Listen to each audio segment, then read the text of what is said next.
华航的机组员甲诺富特饭店爆发着群组的感染，目前总共有29个人胃着病毒。马航也出来讲，这个诺富特饭店本地只有申请2馆来做防疫旅馆来使用，但是煞伫个1馆来参揽着检疫的机组人员。诺富特母指出，这个中央甲地方是假来担这个责任的。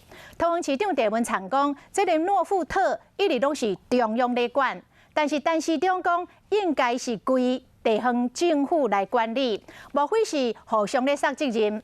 陈市长讲，因会开会，把这个责任画好清楚。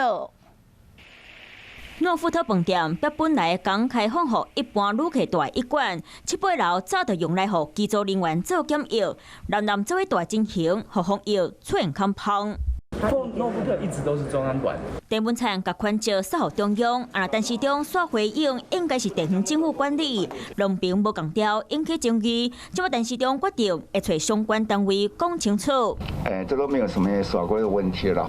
基本上就本来在法都有各类的一些规定在。那我现在看大家也不是很清楚。